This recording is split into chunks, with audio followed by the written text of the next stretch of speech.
la manera como estos temas fueron escogidos en parte se relaciona, en parte, en una medida importante, se relaciona con las preguntas que varios de ustedes hicieron llegar, o varios de personas que no están aquí, hicieron llegar a la Secretaría Académica. Esos temas son los problemas, los asuntos académicos.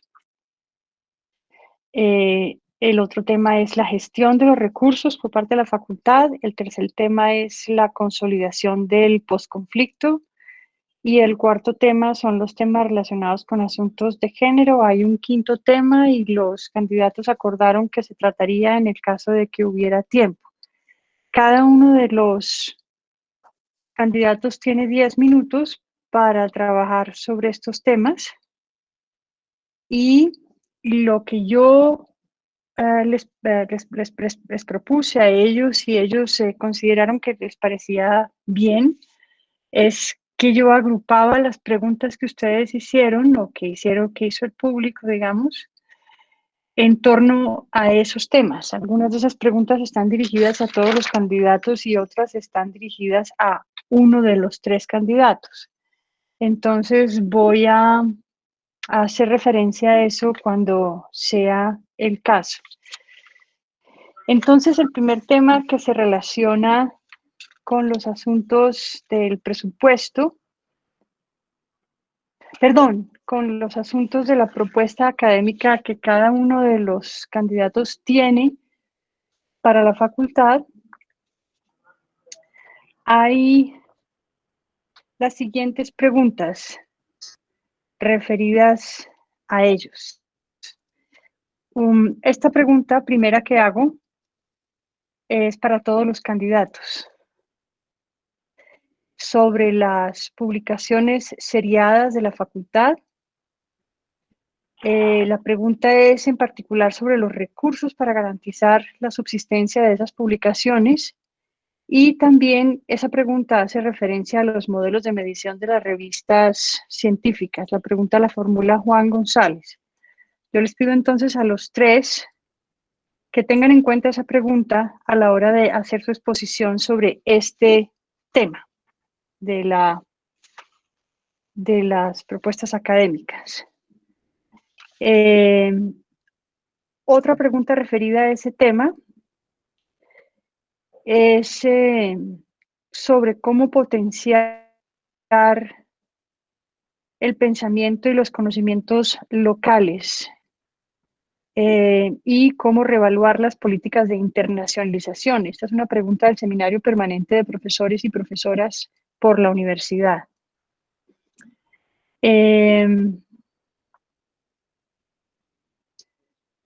Y la profesora Olga Restrepo le pregunta al profesor Carlos Páramo si él podría ampliar su propuesta de formación en ciencias humanas en las sedes de frontera. La profesora Olga Restrepo también le pregunta a la profesora Luis Amparo Fajardo cuáles han sido sus propuestas académicas desde que está como decana en la facultad en los consejos de sede o en los consejos académicos. Entonces, si consideran necesario que yo haga la lectura de alguna de esas preguntas, por favor díganmelo, o si no, pues ya saben cuál de ellas están dirigidos a alguno de ustedes y cuáles están dirigidas a los demás, a todos. Entonces, si les parece bien, empezamos con el profesor Carrillo para que él responda, digamos, para que él trate en 10 minutos el tema de la propuesta académica de la que sería su gestión como decano de la Facultad de Ciencias Humanas, teniendo en cuenta las preguntas que se...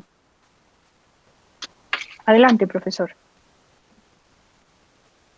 Bueno, muy buenas tardes a todos y todas. Gracias por atender esta invitación y pues es grato poder compartir nuevamente. La idea de en buena medida se debió a la iniciativa del profesor Páramo de cambiar el esquema, pues creo que es mucho más amigable y mucho más académica. Este punto requiere una revisión semántica. Algunos van a pensar, ya está ya el de idiomas, pero creo que es muy cierto que los términos que estamos utilizando hoy en el mundo académico, en el mundo de la educación y en el mundo en general de la comunicación, tienden a ser muy polisémicos. Estaba revisando algunos conceptos sobre qué podemos entender por academia y académico. Y creo que valdría la pena que hiciéramos ese ejercicio al interior de la facultad y de la universidad. Creo que nos está haciendo falta unificar conceptos y llegar a consensos. Es un ejercicio que yo he implementado y me ha gustado y a los estudiantes también les ha gustado desde mi cátedra de Fundamentos de la Educación. Eh, Hacer el ejercicio nos ha demostrado muchas veces que, por ejemplo, los conceptos que uno da por sentados de educación, pedagogía, didáctica y metodología terminan siendo una torre de Babel. Entonces, digamos que para hacer una gestión de lo académico, porque de eso se trata, habría que enmarcarnos desde ahí. Podríamos irnos también a revisar las confrontaciones entre lo teórico y lo práctico, por ejemplo, para, para recordar aquí el origen del término academia, ¿no? Que básicamente nos invita a pensar en un espacio de reflexión y análisis. Algunos clásicos la consideran como de contemplación. Sin embargo, creo que estos no son tiempos solamente de contemplación, sino que creo que tenemos que llegar a unos equilibrios y responder a unos retos. Creo que hoy en día la academia también está enmarcada por las estructuras institucionales y los marcos legales. Y desde ahí también tendríamos que visualizar esa academia. El ejercicio académico no lo podemos circunscribir solamente a la investigación, por ejemplo, sino que de todas formas se liga a la tarea esencial de uno de los ejes de la universidad, de los ejes misionales, no solo de la Universidad Nacional, sino prácticamente de la universidad a nivel universal, y es la docencia. También está la investigación y obviamente que está lo que Borrero llama el servicio o que nosotros llamamos extensión, y hay otros ámbitos donde se llama, donde se considera el servicio social o el servicio de ampliación del alcance del quehacer universitario. Para encuadrar todo esto, pues necesitamos revisar lo que estamos haciendo. Creo que es importante y no es una creación mía, pero sí estoy retomando una experiencia que viví en mis inicios de mi carrera docente, que ya suma alrededor de 40 años, y son los grupos de reflexión. Creo que a la facultad le está haciendo falta un grupo de reflexión de la Facultad de Ciencias Humanas que nos permita revisar lo que estamos haciendo, revisar los retos. Hoy, por ejemplo, nos hablan de que tendríamos que estar sintonizados en la revolución 4.0. Si hubiéramos estado un poco en eso, seguramente que este problema de la pandemia lo hubiéramos asumido de diferente manera, porque justamente la revolución 4.0 parte de la base de la integración de las nuevas tecnologías en todos los procesos y de la sistematización de procesos en todo sentido. Entonces, concretando, creo que la tarea que nos queda es ardua. Si bien es cierto, yo reconozco y todos nos reconocen, los procesos de acreditación nos llevan a revisar el quehacer que estamos haciendo desde el servicio educativo fundamentalmente. Y ahí se vincula uno de los factores que es también la investigación y también está la extensión. Entonces digamos que ahí hay un modelo de evaluación un poco integral. Pero digamos que una de las críticas que se le está haciendo actualmente al CNA es que está estandarizando todo y está uniformizando todo el sistema universitario. Eh, y, y pues ahí surge una necesidad. Y creo que es un reto y creo que es una obligación de la facultad de generar sus propios sistemas de autoevaluación y de evaluación del quehacer. Creo que tenemos suficiente inteligencia en la facultad como para poder organizarnos y poder gestar nuestros propios procesos y vernos desde la investigación, realmente cualificarla, evaluarla. La evaluación debe pasar por todo, ¿no? Debemos evaluar la, la investigación, la docencia y obviamente que la extensión también. Para poder plantearnos algunas preguntas que podrían ser de mayor alcance, como por ejemplo, si nosotros realmente estamos generando un impacto en la sociedad, si estamos generando un impacto social, en función de qué estamos haciendo esa investigación, esa docencia y esa extensión. La extensión no la podemos dejar solamente en función de tratar de acopiar los recursos que nos niega el nivel central del Estado. La docencia no la podemos tampoco minimizar al modelo de universidad profesionalizante. Y la investigación no la podemos dejar tampoco únicamente a nivel de producción teórica, sino que también tenemos que proyectarla.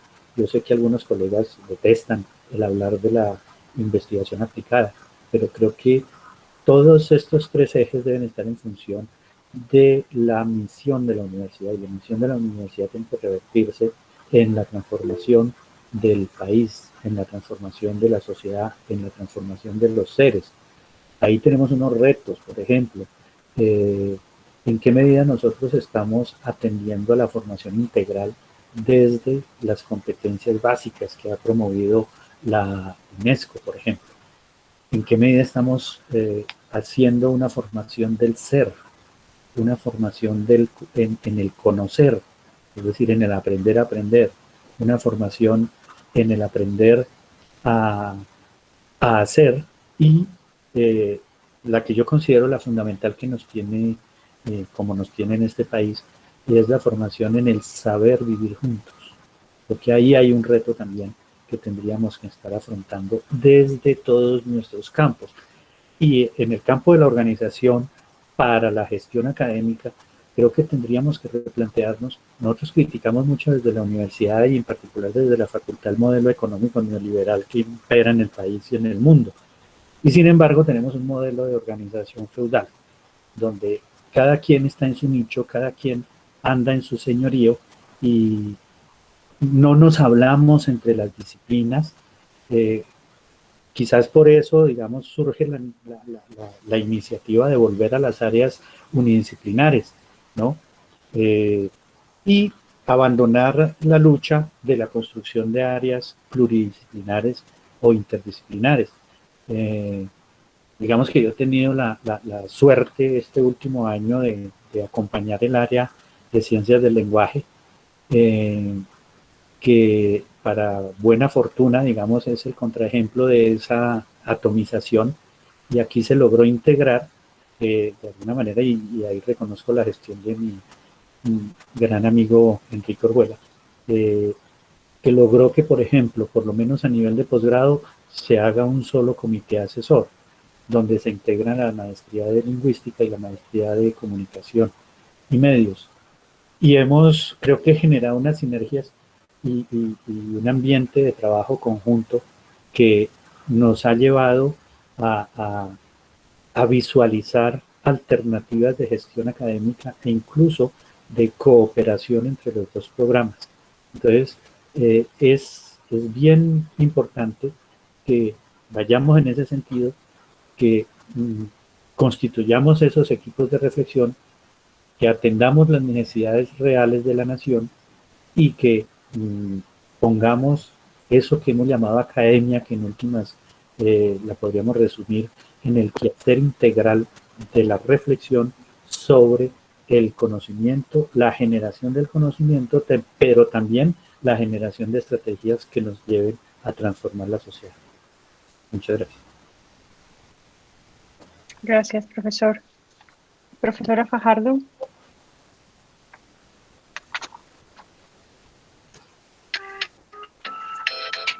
Gracias, profesora.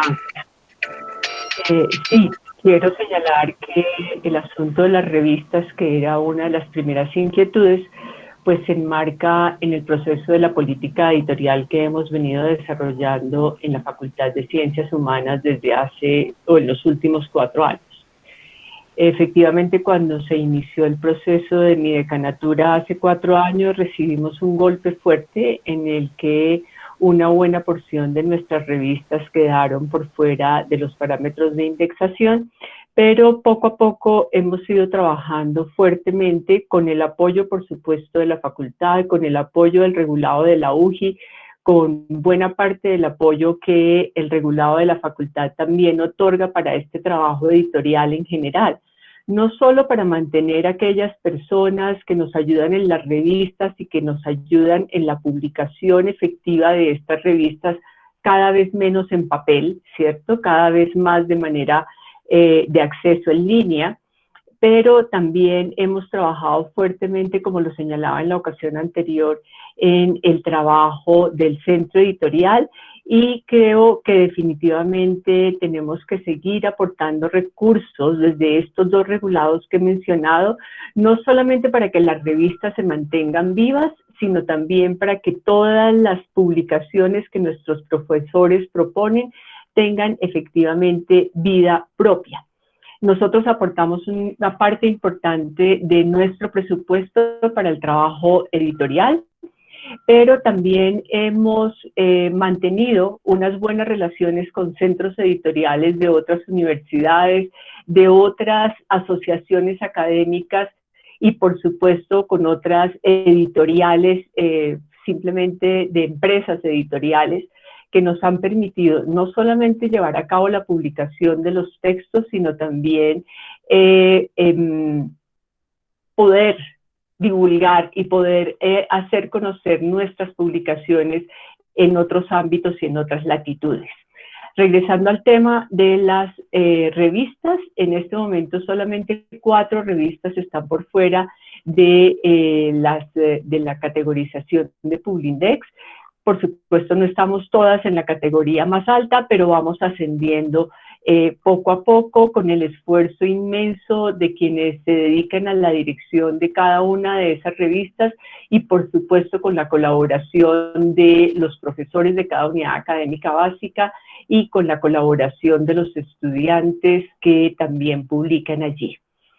En cuanto a la segunda pregunta, que tiene que ver con la potenciación del pensamiento y los conocimientos locales, y además de eso la reevaluación de las políticas de internacionalización, creo que para la Facultad de Ciencias Humanas la experiencia de tener estos lugares de práctica y de pasantía han sido una buena manera de conocer la realidad local, por supuesto, pero también la realidad nacional. Nosotros contamos con estudiantes pasantes que están en múltiples sectores del país, ¿cierto?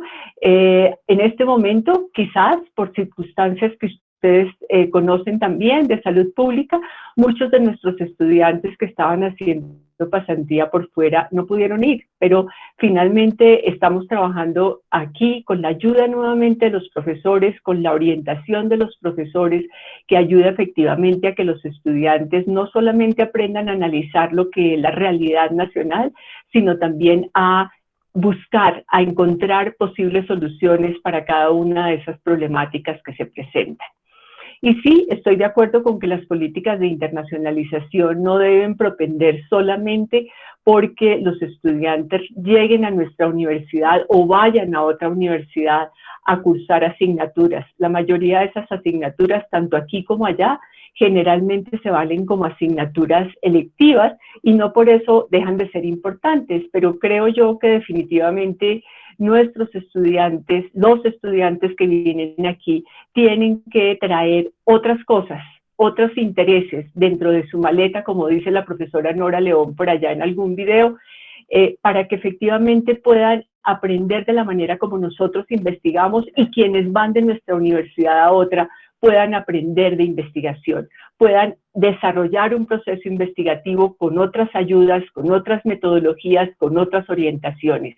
Para mí es mucho más importante que un estudiante, no importa que sea del otro lado del Atlántico o que sea del otro lado de la séptima, como a veces les digo yo a los estudiantes cuando los recibo, que me encanta que lleguen del otro lado de la séptima porque me parece que eso simplemente muestra el valor inmenso que tiene la Universidad Nacional de Colombia en el panorama de la Academia Nacional.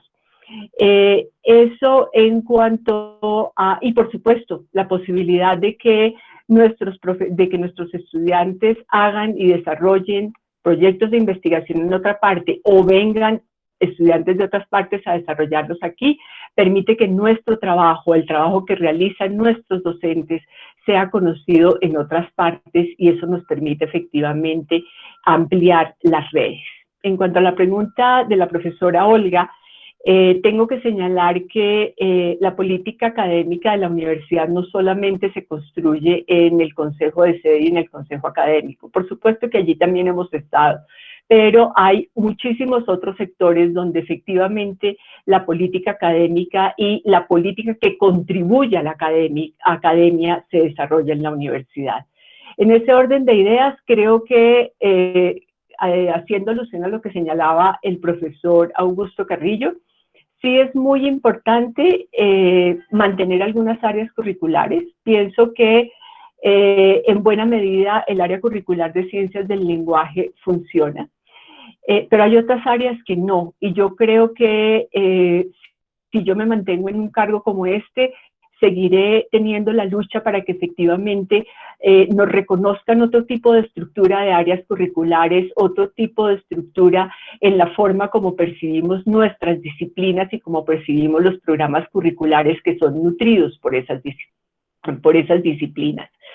Me parece que en esta lucha de lograr esa división de áreas curriculares hemos logrado que la facultad sea reconocida en su multiplicidad, en la multidisciplinariedad que maneja y que efectivamente nos demos cuenta que no es solamente cuestión de unir A con B, sino que efectivamente las áreas curriculares deben tener otro tipo de interés no estrictamente administrativo y en cambio sí muy académico, que es lo que a veces piensan que estamos tratando de pelear, que nos volvamos una unidad además o adicionalmente administrativa y no se trata de eso, se trata de poder desarrollar proyectos que efectivamente contribuyan a la academia o a los proyectos académicos que se desarrollan en cada una de las disciplinas.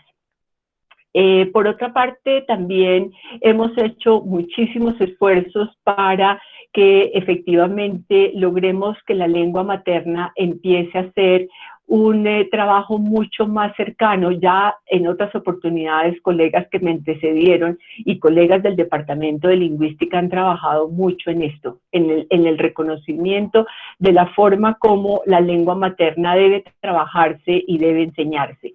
Eso creo que debería definitivamente reforzarse a través de eso que yo he llamado un centro de apoyo lingüístico o una escuela de apoyo lingüístico, no escuela, pero quizás sí centro, donde efectivamente a través de estudiantes de posgrado previamente formados nosotros podamos contribuir a que nuestros estudiantes de pregrado y posgrado mejoren sus habilidades lingüísticas en lengua materna. En lengua extranjera igual hemos mantenido y hemos logrado que el gobierno central de la universidad mantuviera los programas de Explora e Intensive English, que han sido de tanta utilidad para los estudiantes, pero adicional a eso, que el PLE modificara un poco su forma de funcionar. El PLE es el programa de lengua extranjera, donde teníamos 4 semestres donde los profesores no tenían cierta unidad en el tipo de trabajo que realizaban y hoy hemos logrado que efectivamente haya unidad. Esa unidad ha hecho que los niveles de Explora y de Intensive English suban también en el área de inglés. creo que es importante hacer una modificación que estoy buscando realizar, y es que efectivamente nuestros estudiantes no hagan 4 semestres de inglés, el uno separado del otro, sino que efectivamente ese número de horas se convierta en 320 horas de inglés tomadas en un año, de tal forma que no se van a volver bilingües, porque ser bilingüe requiere muchísimo más, pero sí que puedan efectivamente utilizar esas herramientas para que el día de mañana en nuestros cursos nuestros estudiantes accedan a la literatura y a la bibliografía que está en otra lengua.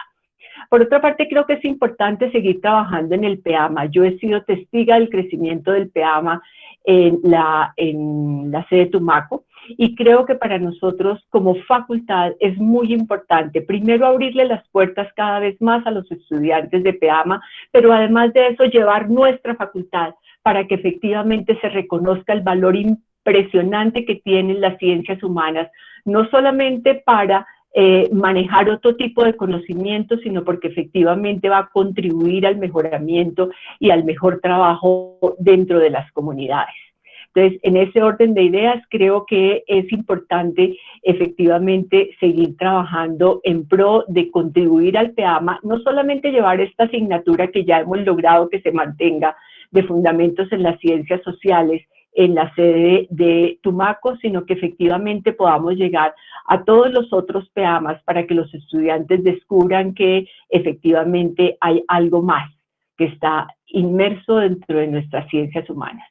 Hay muchísimas otras cosas que tendría allí que decir, pero pues lo acordado con Angelita era que nos decía cuando se acababa el tiempo. Muchas gracias, Angelita.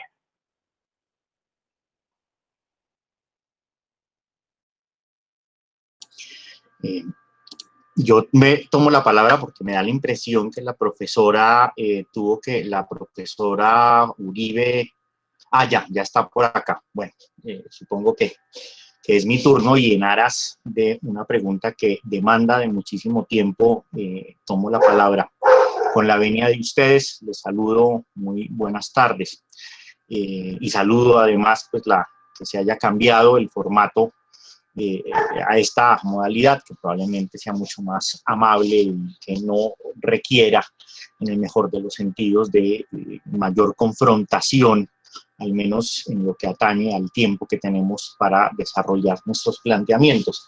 En cualquier circunstancia, la pregunta sobre el proyecto académico es una pregunta que es nodal, a mi juicio, en lo que concierne a una decanatura en cualquier instancia de la universidad, pero tanto más en nuestra facultad. Mi proyecto es eminentemente académico. El proyecto que socialicé y sobre el cual simplemente enunciaré los puntos gruesos es eminentemente académico, y lo concibo como inscrito en las múltiples dimensiones que tiene la labor académica. Es decir, por su naturaleza misma, pero también por lo que entraña pertenecer a la Universidad Nacional de Colombia y pertenecer a nuestra facultad.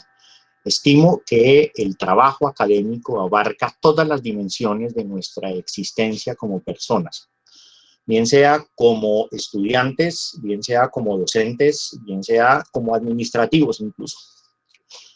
Y particularmente en lo que atañe a docentes y estudiantes, hay una relación que es fundamental, que es sagrada, y que evidentemente, bien sabemos, se corre siempre el riesgo de ser profanada, y que, entre otras cosas, parte del hecho de que cuando formamos a las y a los estudiantes estamos formando a quienes serán nuestras y nuestros futuros colegas, amén de que si somos docentes, inclusive en cargos administrativos, la condición fundamental es que seamos eternamente estudiantes.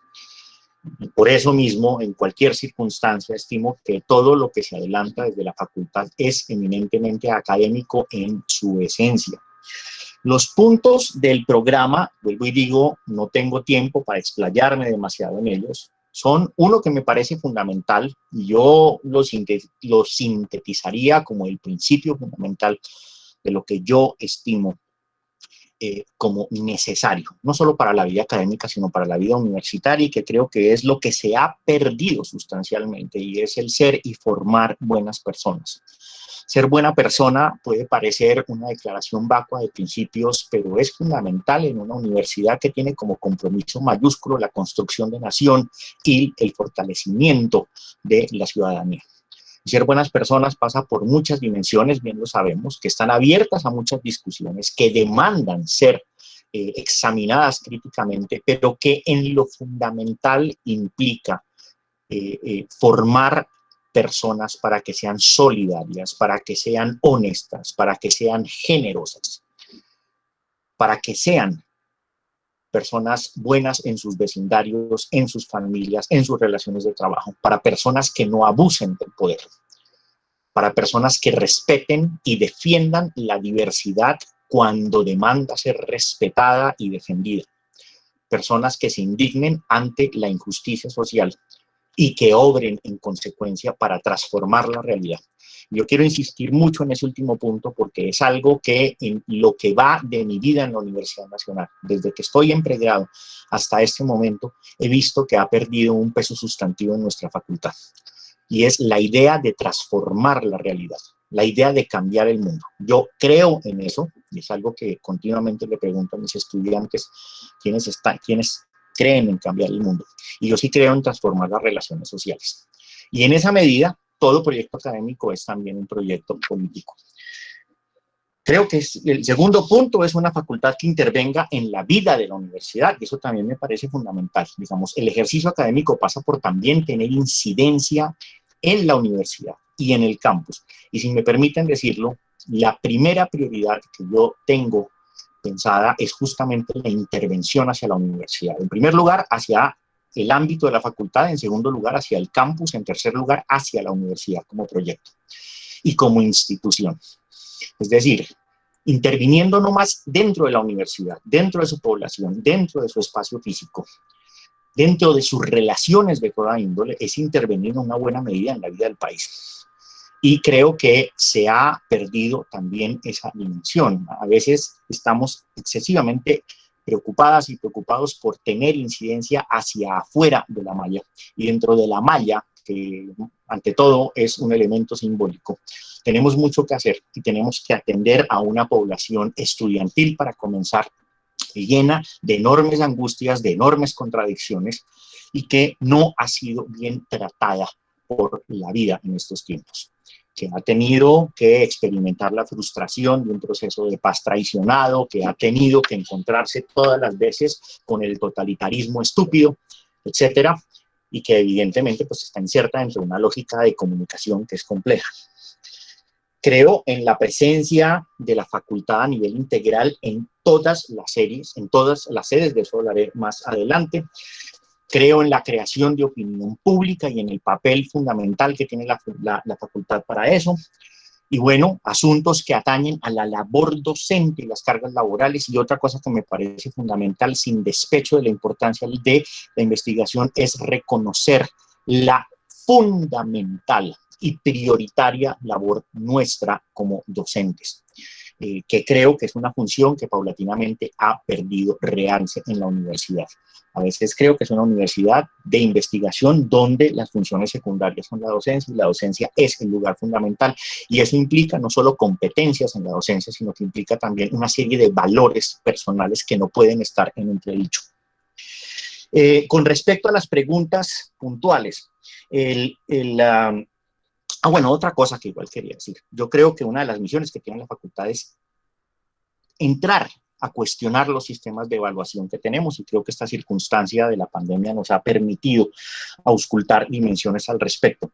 Con respecto a las publicaciones, yo creo que en cualquier caso hay que replantear la política de publicaciones, y pues tendría varios planteamientos al respecto. Creo que el papel hay que seguirlo manteniendo. El papel es el único garante de memoria en una sociedad demasiado hipotecada a los medios virtuales, sin demérito de que ojalá todas las publicaciones estuvieran abiertas para el consumo consumo masivo en todas las plataformas virtuales que fueran de libre acceso. Creo que tenemos que replantear la noción de derechos de autor en términos de también la función pública de la universidad, pero por otro lado sí me parece muy importante liderar a nivel de facultades de ciencias humanas la pelea contra las políticas de indexación.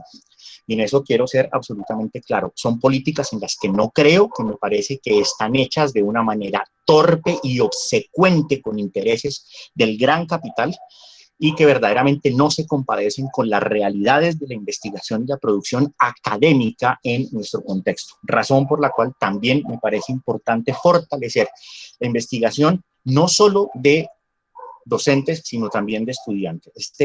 Y estudiantes inclusive de pregrado. Yo creo que eso era algo que perdió la universidad y fue también creer en los estudiantes y los estudiantes de pregrado como investigadores.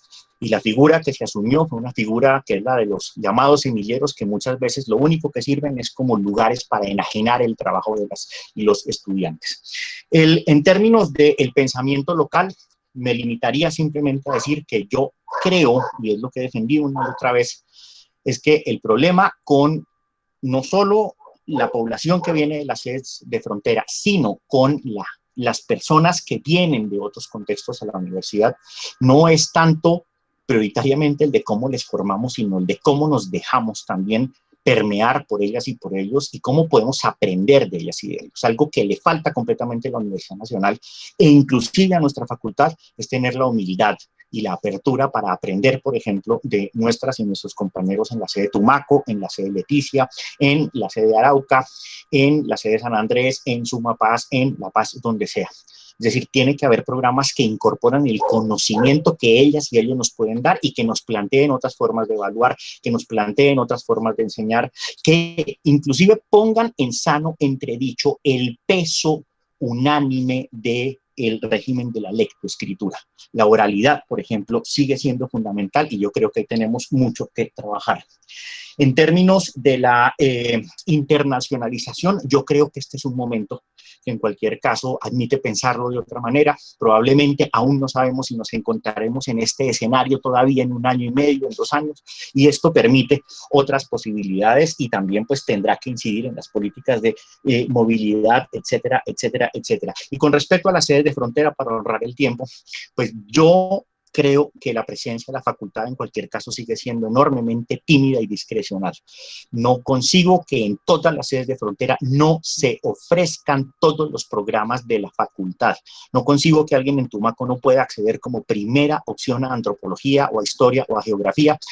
Y creo que en cualquier caso, pues es de suyo la importancia de estas disciplinas en términos de impulsadoras de transformaciones locales. Mi sueño, la verdad, es que ojalá algún día haya programas autónomos de formación adecuados a las realidades regionales en las sedes de frontera, de historia, de geografía, de psicología, de trabajo social, de antropología, etcétera, etcétera, etcétera. Bueno, muchas gracias. Vamos a pasar al segundo tema. Sobre el segundo tema hay 2 preguntas. El tema, lo recuerdo, es el de la gestión de los recursos de la facultad. Hay 2 preguntas que yo creo que se pueden resumir en una. Las 2 preguntas las hicieron por una parte el profesor Germán Gutiérrez y por otra parte la profesora Olga Restrepo. Dice así la pregunta: ¿cuál será la política académica, administrativa y financiera de los aspirantes a la decanatura con respecto a los programas de posgrado en la facultad? Transferencias del 66,5% y descuentos en la matrícula. La idea es, quizás, tal como la formula el profesor Germán Gutiérrez, es cómo ofrecer un manejo justo de los recursos de la facultad de los programas de pregrado y posgrados. Entonces, le doy la palabra ahora a la profesora Fajardo. Adelante, profesora. Sí, muchas gracias, profesora Ángela. Efectivamente, pues ya lo hemos mencionado en otras oportunidades y todos los aquí presentes saben perfectamente cómo funcionan los recursos de la facultad. La facultad recibe esencialmente de 2 fuentes sus recursos. Uno, lo que corresponde a los proyectos de extensión y educación continua, y el segundo, lo que corresponde a los posgrados. En cuanto a un porcentaje de lo que es los proyectos de extensión, igualmente un porcentaje que proviene de los posgrados. En cuanto a la parte que tiene que ver con los proyectos de extensión, dijéramos que tenemos una fuente importante en los proyectos de extensión que se realizan a través de cada una de las unidades académicas básicas, y adicional a eso, a través de los cursos de educación continua, que tienen como dos grandes sitios donde se realizan. Los que se realizan a través de lo que denominamos PEC y lo que denominamos a través de la extensión de lenguas extranjeras. Y lo que corresponde a los posgrados, efectivamente nosotros recibimos un porcentaje dijéramos, del valor total que pagan los posgrados. Hay un 30% de los derechos administrativos, pues para quienes no lo saben, los posgrados pagan de dos maneras: derechos administrativos, derechos académicos. El 30% de los derechos administrativos lo recibe el programa, y el 35% de los derechos académicos también lo recibe el programa. De los derechos administrativos, el 50% va a la sede de Bogotá y hay un 20% que va a la UJI. Y nos quedaría faltando lo que pasaría con lo de los derechos académicos, el porcentaje que falta, que el 40% va al regulado de la facultad y el 5% va a la UJI para poder completar los recursos que allí se tienen.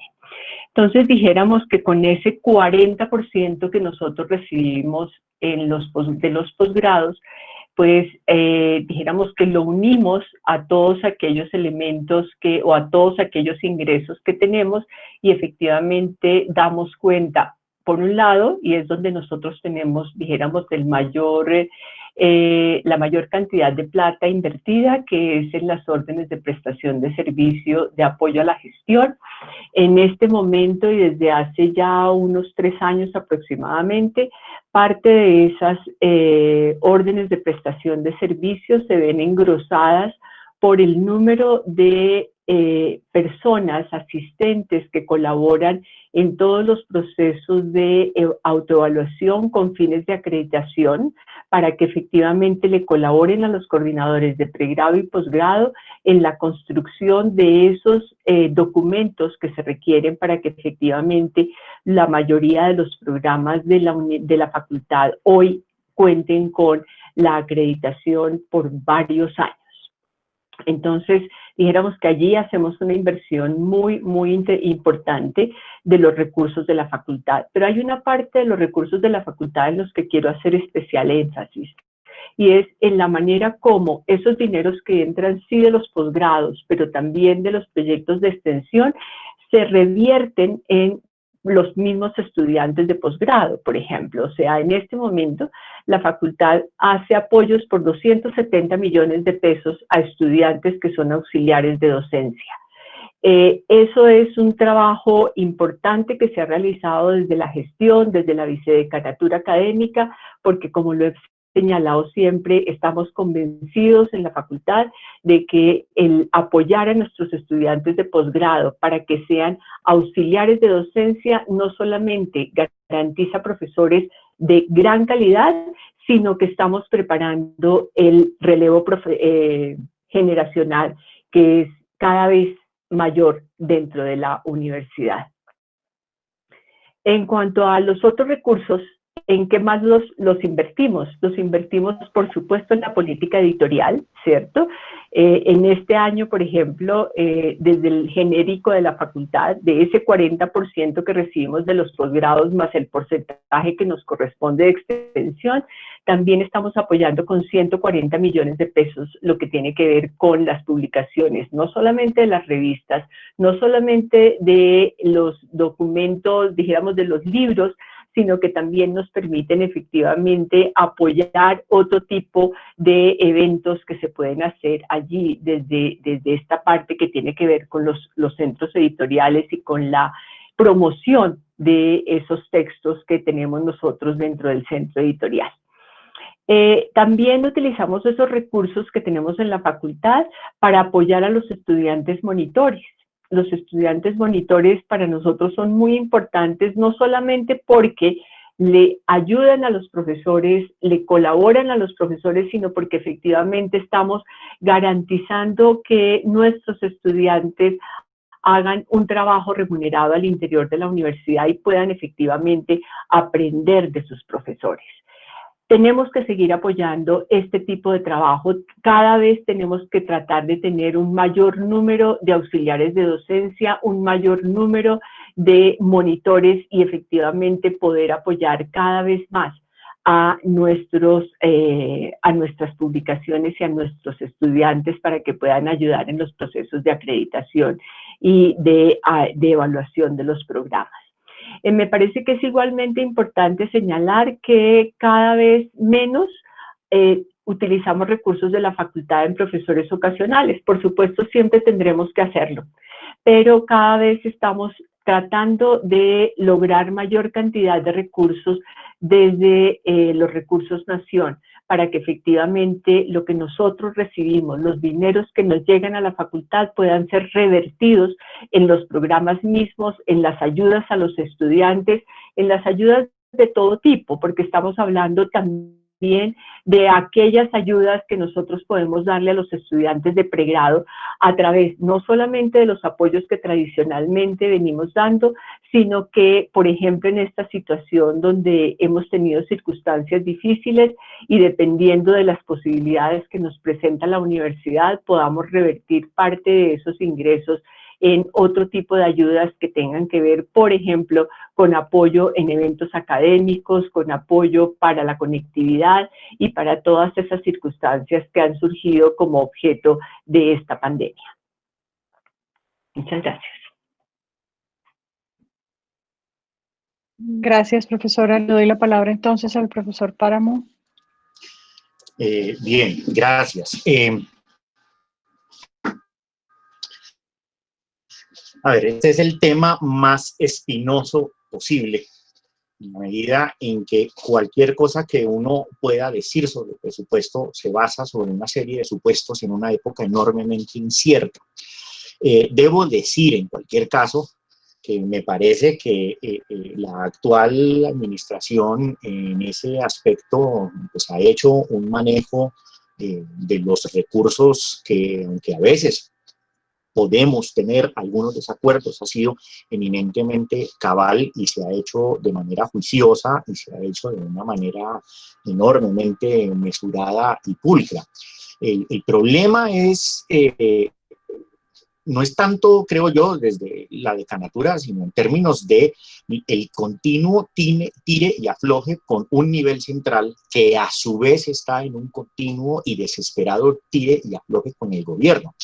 Si se vio la respuesta descarada de la ministra de Educación ayer, y excúsenme esta manifestación de enojo, pero creo que tenemos todas y todos en este país por qué sentirnos perfectamente indignados con la mediocridad de este gobierno que no ve lo que es la Universidad Nacional y no entiende lo que es. Pues estamos frente a una situación absolutamente desesperada frente a la coyuntura que viene.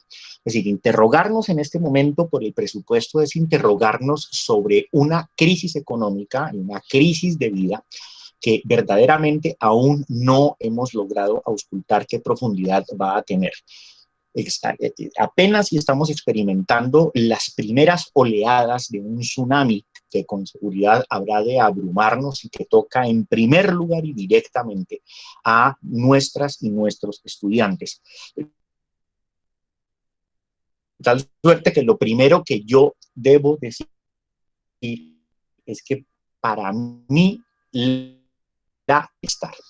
bienestar escolar de trabajadoras y trabajadores, el bienestar de los colegas y las colegas docentes. Pero Las y los estudiantes son la espina dorsal de nuestro proyecto, no solo de facultad, sino de universidad, y son la población comparativamente más desatendidas y con más riesgo de experimentar dramáticos infartos en el desarrollo de su carrera y particularmente en el nivel de pregrado. Los posgrados, evidentemente, hay que entrar a percibirlos no como sitios de captación estratégica de recursos, que es la política que implementó la universidad hace mucho tiempo, y que evidentemente riñe continuamente con las aspiraciones académicas de los posgrados. Y en esa medida, entre más población asociada a los posgrados pueda estar cubierta con entradas laborales, que ojalá le facilitara a la propia universidad, sería estupendo. Que se haya vuelto a poner vigente la docencia auxiliar, como lo mencionó la decana, me parece que ha sido un gran acierto. Creo yo que también se podría ampliar muchísimo al trabajo con las revistas de la facultad, al trabajo en monitorías expertas en laboratorios, que es un campo que está enormemente desatendido y es un campo que entraña serios elementos de riesgo físico y laboral y con respecto al patrimonio de la universidad que no se han tomado en cuenta en términos de la política nacional de laboratorios de la universidad. Ahí hay distintos lugares donde probablemente la población de posgrado ojalá pudiera encontrar recursos, cuando menos para solventar parcialmente sus necesidades, pero en cualquier caso no se puede desconocer que la población de posgrado es comparativamente una población en menor riesgo de caer en circunstancias desesperadas que la población el estudiantado de pregrado, y esa me parece que es la prioridad en este momento, garantizar el famoso mínimo vital y evidentemente ojalá poder dar toda la pelea para que las matrículas sean las menores posibles y ojalá haya educación gratuita durante este periodo. La extensión es otro asunto que me parece que hay que entrar a replantear y es desde la naturaleza misma. La extensión no puede seguir siendo un disfraz, y lo digo no, evidentemente no con respecto a todos los iniciativas de la facultad al respecto, pero sí con algunas, no puede seguir siendo una venta de servicios soterrada y disfrazada de extensión. Hay una serie de dimensiones éticas que también están en juego y que en algún momento también se tiene que entrar a encarar cuál es verdaderamente la naturaleza de la extensión. Yo creo que se ha perdido el horizonte del trabajo en extensión en la facultad y es importante que entremos a dar un debate colectivo al respecto. Por cierto, un punto que tenía yo que no pude mencionar en la intervención anterior, a mí me parece que para todas estas cosas además es fundamental que haya un cuerpo colegiado de unidades académicas básicas y las demás entidades inscritas a la facultad. Yo percibo que en este momento ese diálogo está enormemente fragmentado. Es decir, que eso que el profesor Carrillo llamaba un grupo de reflexión, pues perfectamente debe tener como primer escenario la mesa donde están las directoras y los directores de las distintas unidades y las distintas entidades, el CES, el Instituto de Estudios en Investigación, la Escuela de Género, etcétera, etcétera, etcétera. Entonces es fundamental que ahí también colectivamente se pueda adelantar una propuesta de extensión y de captación de recursos que sea coherente con también la misión que tenemos en este momento, pues de dramática coyuntura. Por demás, si bien es cierto que tenemos enormes problemas con la planta docente ocasional, es un hecho que cada vez se necesitan más plantas en esa dimensión. Es decir, nos obligan, y esto es algo que se sale del ámbito, además, inclusive de las facultades, nos obligan a hallar la cuadratura del círculo todo el tiempo. Es decir, por un lado, tenemos el derecho legítimo a no sobrecargarnos en ninguna de las dimensiones que nos llaman como docentes, pero por otro lado, tenemos que tapar todos los huecos que empieza a demostrar una planta congelada en la cual simplemente los distintos desarrollos de las disciplinas o la eventual jubilación de alguien que es experto en un campo y no tiene quien lo cubra, pues tiene que llegar a ser en última solventado. Y en esa medida yo creo que tenemos que seguir apelando a un número significativo de docentes ocasionales porque por demás oxigenan también los departamentos y las otras unidades.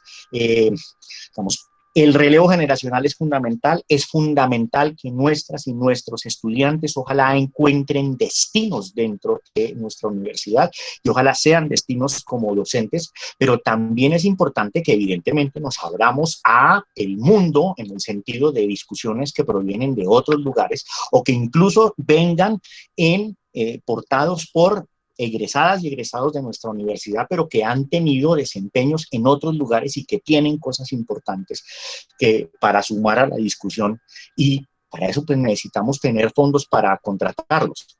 Yo creo en cualquier caso que es importante adelantar un programa de convocatoria a egresadas y egresados con carreras académicas consolidadas que ojalá pudieran impartir cursos de manera ad honorem en alguno u otro momento. Es una forma de reciprocarle a la universidad, pero en cualquier circunstancia, eso no puede simplemente vivir de la buena voluntad. Tiene que haber otras formas de remuneración material por medio. Bueno, está publicaciones, evidentemente, esa es otra línea fundamental. Hay que ver cómo se optimizan las publicaciones, es decir, lo que en este momento, por ejemplo, no se puede entrar de nuevo a discutir es el lujo de ciertas publicaciones. Las publicaciones académicas por naturaleza son publicaciones que en su mayoría son austeras, a menos de que el material genuinamente lo demande. Y cuando el material demanda publicaciones exuberantes, pues hay que ver la pertinencia también de la publicación. Y yo creo que tenemos que seguir pensando en colecciones atractivas que sean lo más asequibles posibles y ojalá que su demanda sea lo menos onerosa económicamente, tanto en la producción como en la venta. En cualquier caso, respondo rápidamente a la profesora Lidia Cortés. La venta de servicios en extensión se ha hecho con toda la ética, no lo pongo absolutamente en duda, profesora. Lo que digo es que en cualquier circunstancia hay que entrar a examinarla, porque a veces se ha hecho extensión con la empresa privada que termina redundando en una serie de fenómenos que no son recomendables para la universidad. Y lo menciono y no necesariamente, no creo además que sea con respecto a esta decanatura, pero es con la política de extensión en general. Ha habido proyectos de la facultad que han trabajado con licoreras, por ejemplo. Es decir, con la misma gente que nos invade el campus continuamente de basura y en general, promoviendo un consumo desaforado y perfectamente irresponsable, pues por otro lado le estamos contribuyendo con proyectos de extensión, y eso no tiene ninguna presentación. No digo que haya pasado durante esta administración, quiero insistir en ello, pero pues es ese tipo de dilemas que hay que entrar a confrontar. Muchísimas gracias. Bueno, entonces le doy la palabra ahora al profesor Carrillo. Bueno, este es un punto que yo lo veo desde dos ángulos, uno el ser y otro el deber ser. En el ser encontramos una situación de manejar pobreza y manejar precariedad, en eso estamos sometidos.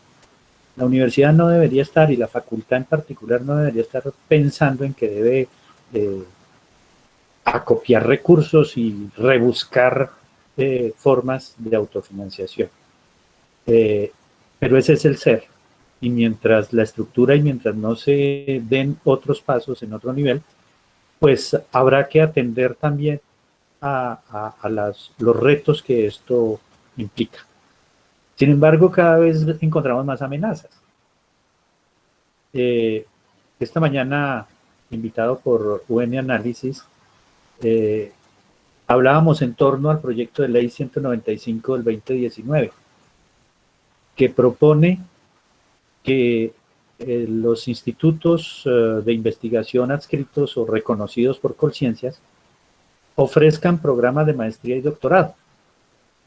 Según los ponentes, o el ponente, un senador conservador, que porque no hay cobertura suficiente y no hay una oferta en algunos campos del saber. Sin embargo, en todo el proyecto no se especifica cuáles son esos campos del saber donde no hay oferta.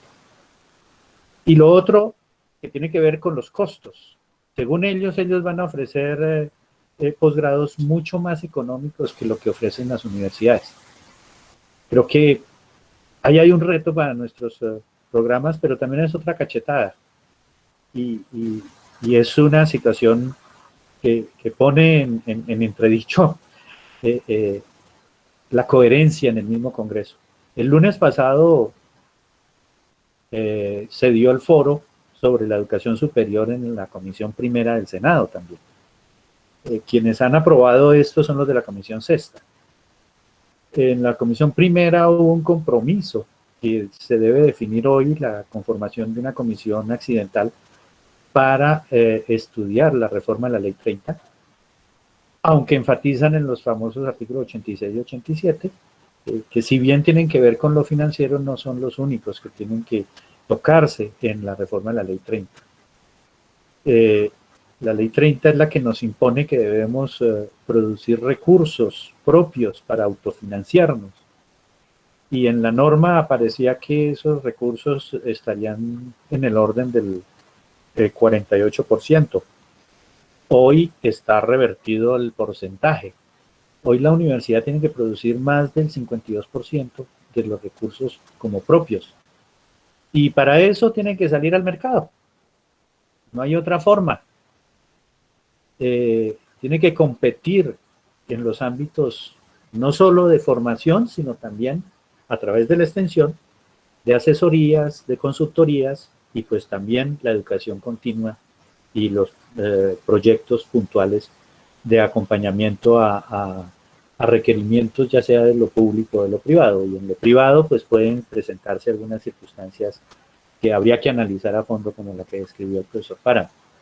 De tener que contratar con quien nos contrate o quien nos represente algún ingreso. En el deber ser, pues yo creo que una de las tareas que tenemos que impulsar desde la facultad, así como debemos ser más decididos también en la consolidación de uno de los fines y uno de los fines, de los principios que están planteados para la educación, para la Universidad Nacional, que es la formación humanística de todos los profesionales para garantizar su formación integral que se están formando en la universidad. Tenemos un campo de acción que es un reto y que efectivamente tenemos que impulsar más. Si bien es cierto que de pronto uno a través de la demanda que hay por asignaturas selectivas en la facultad nota el interés de las demás áreas del conocimiento de los estudiantes por formarse, creo que en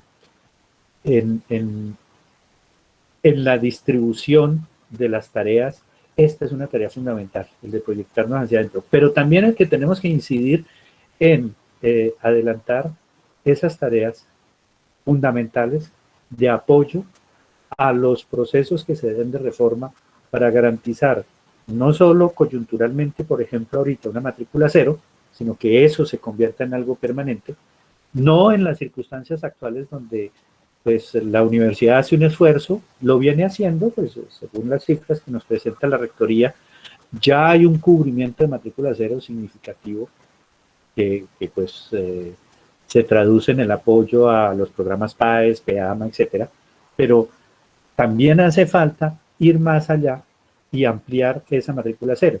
Con un esfuerzo se está proponiendo ahorita ampliarla casi al 63% según las mismas cifras de rectoría, ¿no?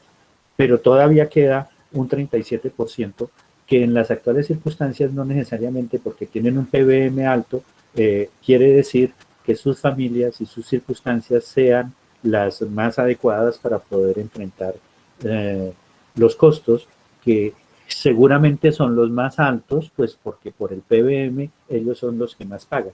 Y entonces ahí se genera una situación social también de precariedad debido a la pérdida de los empleos.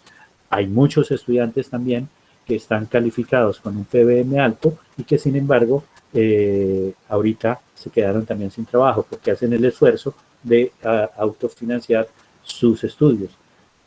Entonces, en el SER tenemos que considerar que debemos hacer un estudio juicioso entre todos de la situación real de los posgrados, de la demanda real, ¿Por qué en algunos posgrados apenas sí se llega a lo que se llama el punto de equilibrio?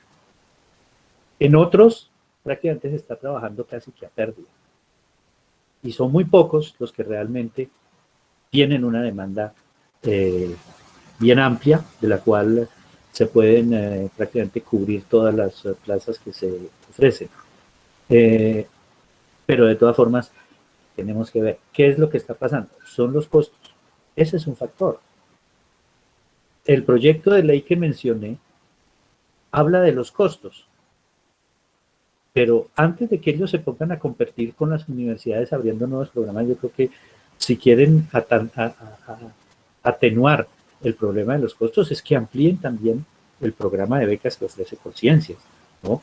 Creo que esa sería una manera también de colaborarle a los estudiantes. Mientras se piensa también en una política de matrícula cero para los posgrados. Creo que hay unas consideraciones en torno a doctorados, por ejemplo, y a maestrías, que tienen que ver, por ejemplo, con la duración, la permanencia en el programa, que afecta, obviamente, a los estudiantes. Pero ¿por qué se afectan y por qué se da esa prolongación en la permanencia? De alguna manera, hay unos problemas en la formación básica, incluso desde el pregrado, ¿no? Donde los estudiantes les cuesta mucho adelantar sus tesis, elaborar su proyecto de tesis y después sacarla adelante. Y lo otro asociado son las condiciones financieras de los estudiantes, que tienen que trabajar y estudiar, no se pueden dedicar tiempo completo. La universidad en un tiempo tenía los programas donde exigía el tiempo completo de dedicación al programa, pero hoy en día creo que eso hay que revisarlo. Eso no se da y no se le puede exigir fácilmente a alguien que se dedique solamente a estudiar. Entonces, una revisión de los programas, ¿qué estamos cubriendo? Si realmente son programas que son atractivos, no, pues nosotros que los ofrecemos seguramente que estamos muy convencidos de que eso es lo que nuestra población, nuestra sociedad, nuestro país necesita, pero quién sabe, porque generalmente, y eso lo he hecho a lo largo de mi vida académica, y es que he notado que nosotros le tememos mucho a hacer estudios de mercado antes de lanzar un programa.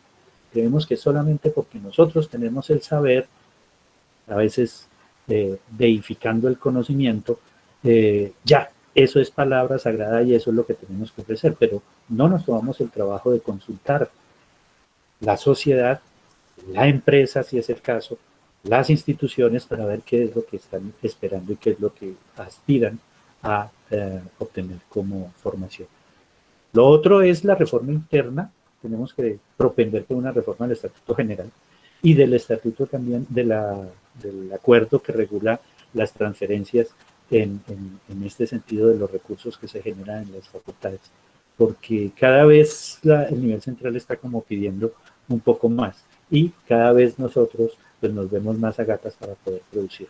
Y lo mismo la proporción de las transferencias de la extensión, ¿no? Eso habría que replantearse también, hay que mirarlo con cuidado. Sin embargo, en la extensión, pues también tenemos que pensar en que tenemos que reestructurar, atraer.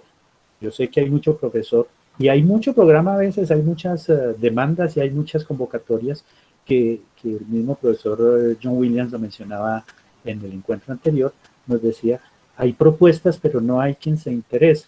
¿Y por qué los colegas no se interesan? ¿Por qué no hay esa intención de dedicarse a la extensión? Y a veces es porque hay una falta de un apoyo que debe ser más decidido desde la estructura de la extensión. Tenemos que consolidar unos equipos de colaboración y de apoyo efectivo para que el profesor no se engolosine con la parte administrativa, sino que se dedique al quid central y lo administrativo sea con el apoyo de la estructura de la facultad.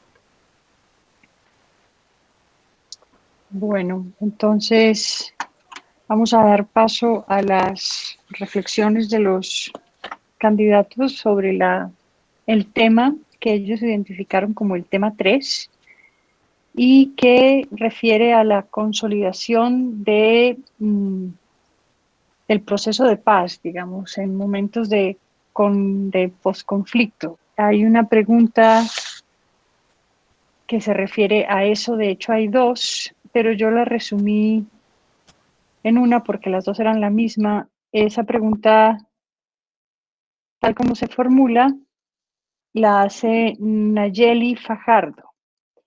Y ella dice, ¿cuáles son las estrategias de los candidatos para impedir que haya tantas violencias basadas en género en la facultad y para lograr equidad de género en la facultad?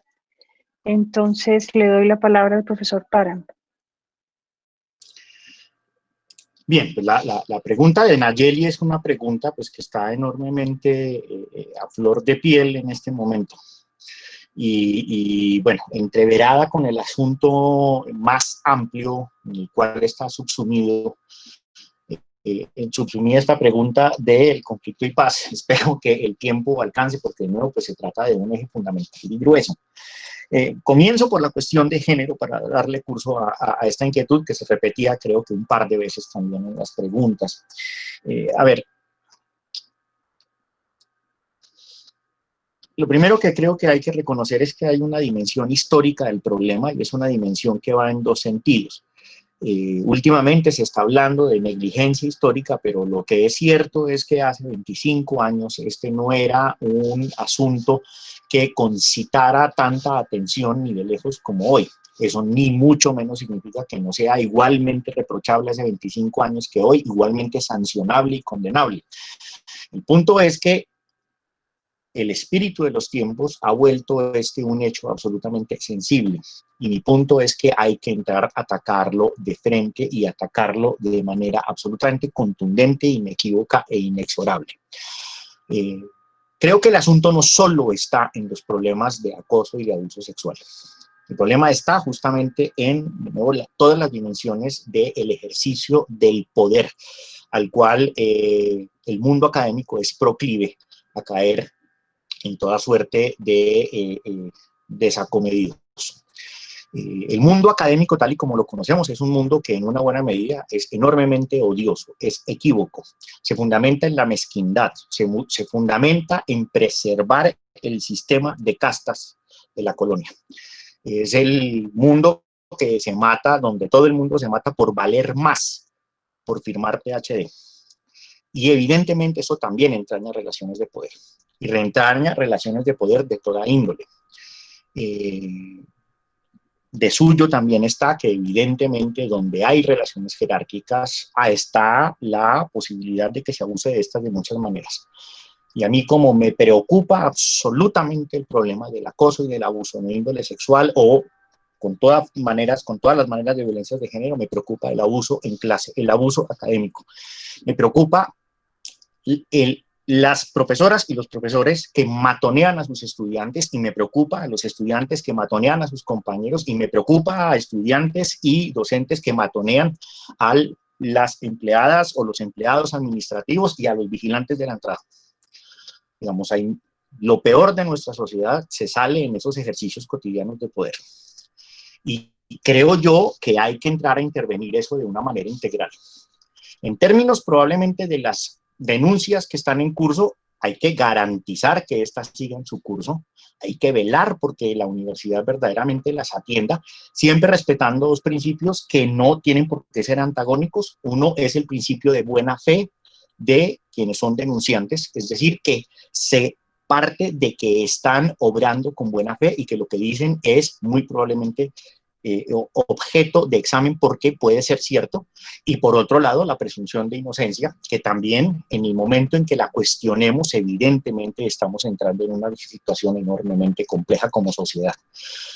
Pero eso lo único que garantiza es que haya procesos transparentes y contundentes en términos de los organismos de investigación de la universidad. A mí me sorprende, y esto es algo que me lo dijo alguien hace poco de una manera enormemente sabia, si cualquier docente tuviera una denuncia por plagio en materia de un semestre, la universidad dispone de él. y le expulsa del seno universitario. No tiene presentación que las denuncias por acoso se demoren tanto tiempo, se dilaten y a veces se consideren situaciones de índole pintoresco o con todas las demás etiquetas que bien sabemos que a veces le endilgan. No, hay que trabajar por ello, pero también hay que trabajar evidentemente para, en últimas, generar un ambiente óptimo de seguridad y convivencia, y seguridad no en el sentido uribista, sino seguridad que la gente se sienta segura en el campus universitario, en los edificios de la facultad, pero en general en el campus, comenzando por el área de intervención inmediata que es Freud. Tiene que haber una cultura de la prevención contra todo tipo de ejercicio de violencias y de abusos de poder, por cierto, y por supuesto aquellas basadas en género.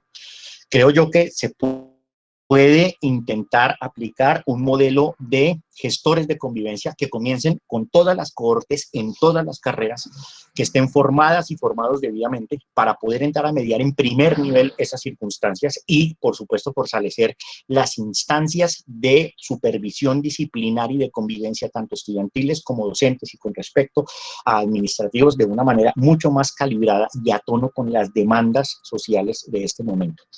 Es decir, puede haber exclusión de mucha naturaleza. En la universidad también hay racismo y hay un racismo rampante y nuestros estudiantes de Tumaco sufren en facultades como las de Derecho, donde los tratan de una manera que es absolutamente indigna de cara a la Constitución.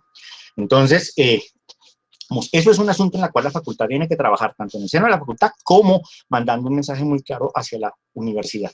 Y mi proyecto fundamental, y es el corazón de mi proyecto fundamental, es que ojalá la facultad sea un piloto de modelo de convivencia y de lugar seguro de cara al campus universitario.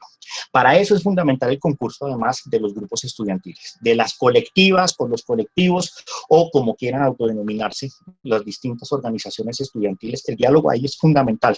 Evidentemente, las dinámicas del mundo estudiantil son particulares y son autónomas, pero tiene que haber un punto de diálogo muchísimo más estrecho del que de presente ocurre en términos de la administración central e inclusive de, en general, las direcciones de las distintas unidades académicas, pero por supuesto que también pues, hay que trabajar con las herramientas que se tienen y con las que es posible hacerlo. En términos del conflicto en general, bueno, el trabajo del conflicto comienza en el mismo seno del campus, y eso quisiera insistir mucho, digamos. En ese sentido, la universidad es un microcosmos. Y también hay muchos elementos del conflicto donde el escenario primero de intervención es el campus universitario. Digamos, el campus sigue siendo, y esto a veces casi que corteja la caricatura, pues un país en chiquito, y como lo señalaba el profesor Carrillo la vez pasada, pues claro, la idea es que la universidad sea un modelo, pero hay que atacar el problema de que es el país en chiquito. Y que es una universidad que está hipotecada a mafias, por ejemplo, que son las mafias de las ventas ambulantes, y que en últimas de ahí también derivan muchos conflictos de mucha y muy distinta naturaleza. Es importante que la facultad, para adelantar el trabajo en escenarios de posconflicto y con respecto a esto, que también a veces ilusoriamente llamamos una situación de paz y de posconflicto, trabajemos intensamente con otras facultades. Es decir, hay que fortalecer el trabajo interfacultades para ese fin. Hay que trabajar con las sedes. Ahí las sedes son punta de lanza de la universidad y, por ejemplo, incidir de una manera inclusive mucho más vehemente en lugares como Tumaco. La Universidad Nacional ya ha hecho una enorme diferencia en Tumaco, es un agente de transformación social en Tumaco, pero aún así puede hacer mucho más. Y la ausencia de buena parte de nuestras disciplinas de manera sistemática y formativa allí, pues evidentemente denota que pudiéramos seguir haciendo mucho más en la medida en que pudieran aparecer. Está el trabajo con víctimas, por supuesto. Y por un lado está lo que ya venimos haciendo, que ojalá se pueda calibrar mucho mejor con todo el sistema integral de justicia transicional, pero asimismo pues tenemos una serie de instituciones de la facultad que son fundamentales para ese fin, comenzando por los servicios que se prestan en ciencias forenses, por ejemplo, o los trabajos que adelanta o los horizontes que está explorando la especialización en acción sin daño, etcétera. Hay una serie de esfuerzos de las unidades académicas que es importante que volvamos a hacer como un acopio colectivo. En historia se hacen una serie de trabajos también muy interesantes, tanto en cartografía como en recolección de lo que llaman historias para lo que viene, de historia viva, en fin. Es decir, hay muchas cosas que en este momento valdría la pena unirlas en una suerte de banco para establecer acciones conjuntas. Pero Si me permiten, voy a poner los últimos 2 puntos rápidamente que probablemente pudieran ser los más polémicos. Por un lado, creo yo que es otro asunto que hay que entrar a hacer como universidad, y eso nos compete a nosotras y nosotros en la facultad. Es no solo pensar en víctimas, hay que pensar en victimarios. Vamos, hasta que este país y nuestras disciplinas no encaren que tienen que entender los procesos mentales, las circunstancias de vida de los victimarios, justamente para garantizar la no repetición, evidentemente se está errando en el diagnóstico. Vamos, un diagnóstico no solo se puede hacer desde el punto de vista de las víctimas, hay que trabajar con lo que pasa en el seno de los victimarios y de las instituciones que adelantan la violencia, bien sea desde el Estado o paraestatales. Es fundamental lograr entender ese fenómeno, y yo creo que ahí todavía nos falta enormemente. Seguimos teniendo cierta legítima orientación mucho más hacia víctimas y victimarios. Y por lo mismo, si me permiten decirlo, aunque no hay una relación necesariamente causal, creo yo que es fundamental que la universidad en algún momento también piense trabajar con otras instituciones, y de una manera que sea prudente y que sea adecuada. Pero yo sí creo que en algún momento la facultad debiera trabajar con las Fuerzas Armadas sobre un entendido, y es que yo confío que un soldado que en algún momento ha pasado por un mínimo de formación humanista lo piensa 2 veces antes de perpetrar las barbaridades que suele perpetrar el ejército. Lo digo así, tendría muchas más cosas que decir. Le doy entonces la palabra ahora al profesor Carrillo.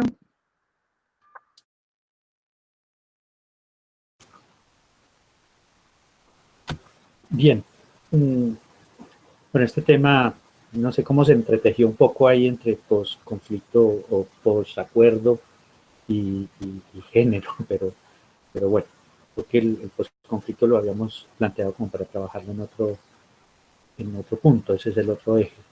Pero digamos que la violencia de género, y especialmente representada en el acoso, pues es una situación que realmente preocupa.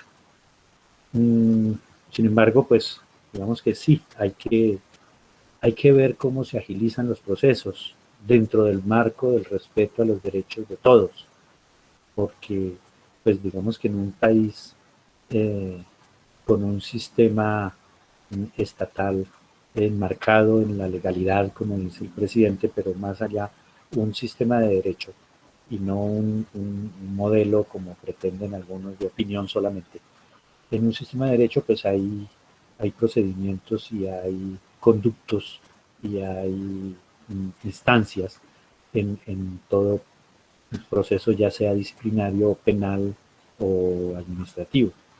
Y digamos que el respeto por los derechos de todos, desafortunadamente sí, uno siente a veces que aquí no se respetan los derechos de las víctimas, pero sí se amparan y se protegen mucho más los derechos de los victimarios. Sin embargo, pues habría que generar esos mecanismos de veeduría que puedan hacerle seguimiento a estos procesos sin alterar el alcance también de los mismos, porque digamos que en el afán a veces de obtener un resultado pronto, podemos caer en fallas procesales que terminan afectando aún más y victimizando más a los denunciantes. Entonces creo que hay que tratar de llamar un poco a la cordura en ese sentido, aunque comparto que no se pueden tampoco convertir esos en procesos eternos. Sin embargo, pues digamos que la universidad ha copiado mucho esa parte negativa del modelo judicial colombiano, y los procesos realmente se hacen muy extensos y pues pueden llegar fácilmente a la impunidad. Aquí también, pues sí, hay un elemento clave. Yo hace un momento hablaba de la competencia general propuesta por la UNESCO de aprender a vivir juntos. Algunos la han indicado como aprender a convivir, pero las convivir tienen una mala recordación en nuestro país. Entonces es mejor el término de aprender a vivir juntos. Y creo que en eso no sé hasta qué punto la universidad ha abandonado realmente o nunca ha asumido su función realmente de formación integral. Creo que nosotros seguimos con un modelo transmisionista, a pesar de que la ley 30 y la ley 115 establecen que el modelo de educación en el país es de formación integral, ¿no? De formación. Hay clave con eso porque es que a veces, y digamos en el ejercicio que yo comentaba hace un rato, cuando nos ponemos a revisar las definiciones, hay un ideario por ahí que plantea que educar es transmitir el conocimiento. Eso puede que haya sido una definición válida en algún momento, sin embargo hoy creo que podríamos revalidarla y hay muchas definiciones que podríamos integrar. Desde la misma constitucional que dice educar es un derecho, ¿no? O la educación es un derecho. Y la educación comprendida como un proceso integral de formación, ¿no? Creo que incluye muchos elementos, entre otros también la consolidación y ahora que nos están llegando adolescentes a nuestros pregrados, la consolidación de la formación también del ser y del desarrollo de la personalidad como un derecho también fundamental es clave. Hace un rato el profesor Páramo tocaba un punto clave en nuestra vida universitaria que genera esos ámbitos de poder y es la evaluación. El programa, el departamento de antropología y el programa de antropología propusieron en un momento dado durante el semestre que está terminando aún, porque un semestre no termina hasta que no comienza el otro, que se hiciera una reforma y que se pasara más a una evaluación cualitativa. Creo que eso es algo que debemos retomar, que tenemos que analizar y tenemos que hacerle la propuesta a la universidad. En la medida en que la evaluación se ha convertido en un elemento de coacción, pues esto genera esas inequidades en las relaciones entre profesores y estudiantes particularmente. Y pues se presta para que en un país con una cultura machista, por tradición, se desdibujen las relaciones y se caiga en los presuntos abusos o acosos. Sin embargo, digamos que la cuestión de género no la podemos circunscribir solamente a este problema. También hay otras cosas que tendrían que tenerse en cuenta. Yo acabo de terminar de acompañar a un estudiante de idiomas que hizo un trabajo que llamó Percepción sobre Asuntos LGBTI de miembros de la carrera de Filología e Idiomas de la Universidad Nacional. Y creo que ese es otro ámbito que tenemos que trabajar, cómo nos vemos y cómo nos permitimos reconocer y cómo detectamos posibles desvíos en el tratamiento entre las personas que intervienen en los procesos de formación y tomamos conciencia de la necesidad de generar unos ambientes de respeto mutuo, de reconocimiento y de aceptación de cada quien. Esto implica, pues obviamente, que un trabajo integral de recuperación axiológica, de valores como la honestidad, como el respeto mismo, la equidad, la igualdad, que son fundamentales en la convivencia. Creo que esa es una necesidad. Y eso tenemos que involucrarlo dentro de nuestros proyectos curriculares.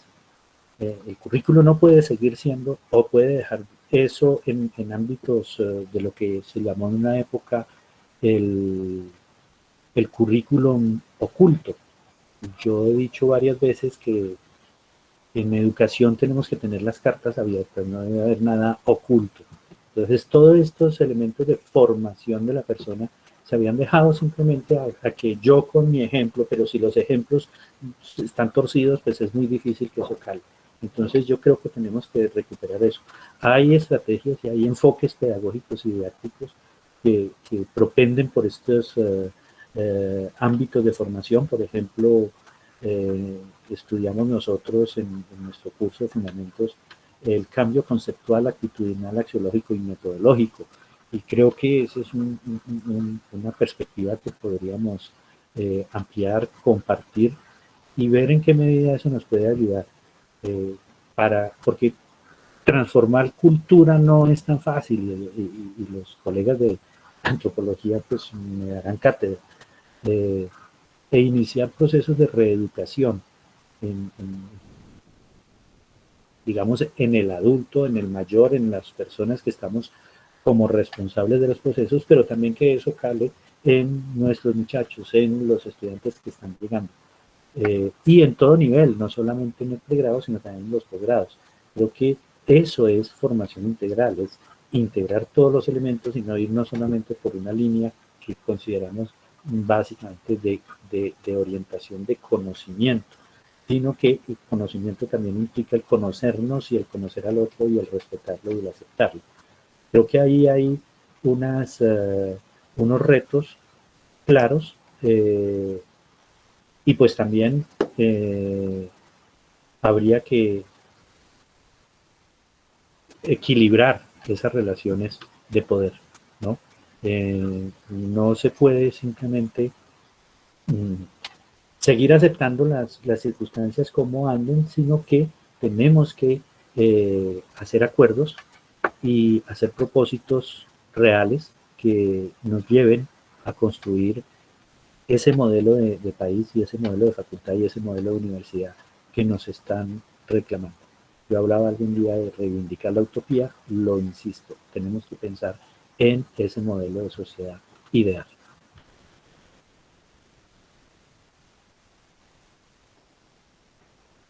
Gracias, profesor. Le doy entonces la palabra a la profesora Fajardo. Gracias, profesora Ángela. Creo que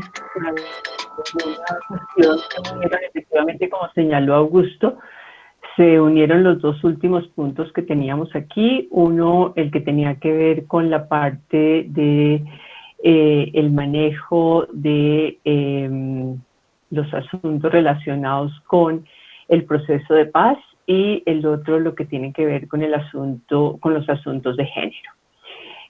Voy a empezar por el que propuso Ángel en primera instancia, que era lo que tenía que ver con el proceso de paz. Creo que es importante que nuestra facultad siga contribuyendo como lo ha venido haciendo. Profesora, qué pena la interrumpo, profesora. Yo tengo separados los dos temas. No sé si usted quisiera hablar, como hicieron los otros profesores, sobre los asuntos de género y dejamos el tema 4. Listo. ¿Entendido? No, es que sentí que se habían unido en algún momento, pero bueno. No, en principio no están unidos. Me excuso por la interrupción, porque van a hablar van a dedicarle cada uno 10 minutos al tema de paz. Listo.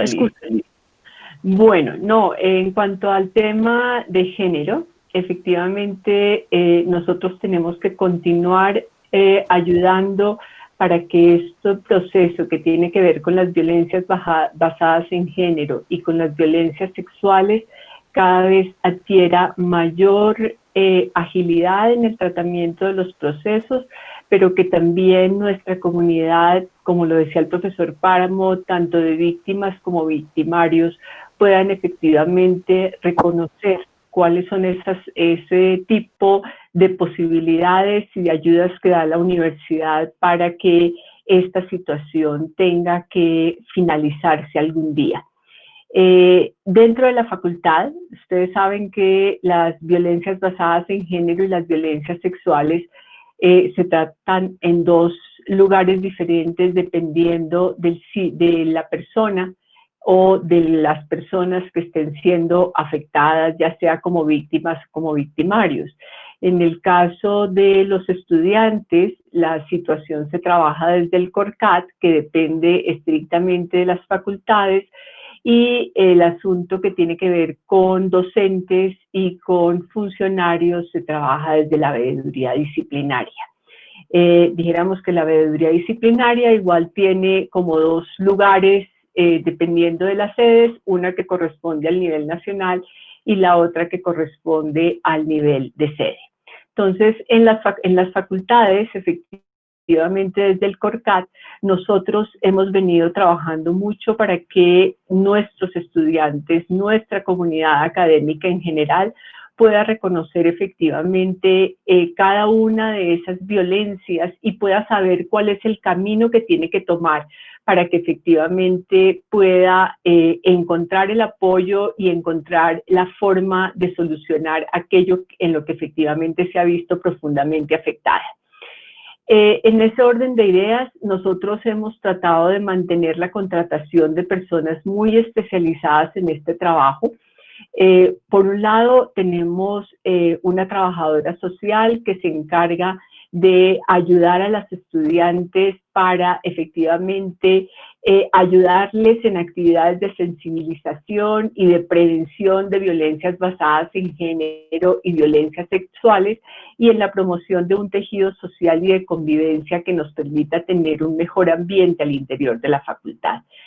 Hemos también procurado mantener el trabajo de una psicóloga. En todos los casos siempre procuramos que sean personas que tengan alguna conexión con nuestra universidad para que efectivamente puedan entender mejor la situación. Y esta psicóloga básicamente es la encargada de hacer esa primera escucha y de dar la orientación y brindar el camino para que las víctimas o los victimarios efectivamente puedan tener una orientación real. Hemos hecho muchísimo trabajo y tenemos que seguirlo haciendo. Es importantísimo que toda la comunidad conozca el protocolo que la universidad desde hace un tiempo viene implementando y que hoy está empezando a revisarse, ¿cierto? Que está empezando a mirarse cuáles son aquellos vacíos que efectivamente tiene y cómo podemos subsanarlos.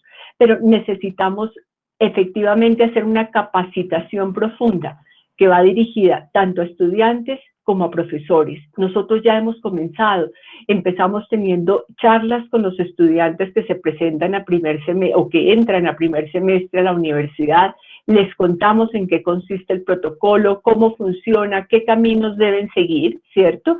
Pero también trabajamos con los profesores y cada vez necesitamos ir más a cada uno de los espacios donde estudiantes, profesores, funcionarios comparten para que efectivamente todos nosotros podamos saber cuál es el camino que tenemos que seguir para poder sobrepasar una situación como esta y poder prevenir sobre todo una situación como esta. Tenemos que ser conocedores y conscientes de en qué consisten las violencias basadas en género y las violencias sexuales para que no permitamos de ninguna manera que esto siga causando inconvenientes dentro de la comunidad. También señalaba alguna persona, creo que una niña que tiene el apellido mío, Nayeli, creo que se llama Nayeli Fajardo. Nayeli señalaba que cuáles eran como los mecanismos que íbamos a utilizar para evitar como esas diferencias o esa falta de equidad de género en la facultad.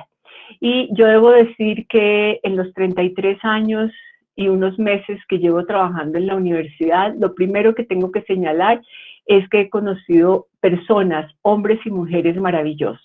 Y siempre he tenido la oportunidad de compartir con ellos y de desarrollar proyectos importantísimos con ellos y que han trascendido en muchos espacios. Cuando he tenido la posibilidad de estar en un trabajo académico administrativo, también han hecho parte de mi equipo hombres y mujeres. Hoy en mi facultad, en la decanatura de la Facultad de Ciencias Humanas, la mayor parte de mi equipo son mujeres y son mujeres maravillosas, pero también hay hombres magníficos con los que efectivamente hemos podido trabajar y hemos podido desarrollar actividades importantes y en bien de la facultad.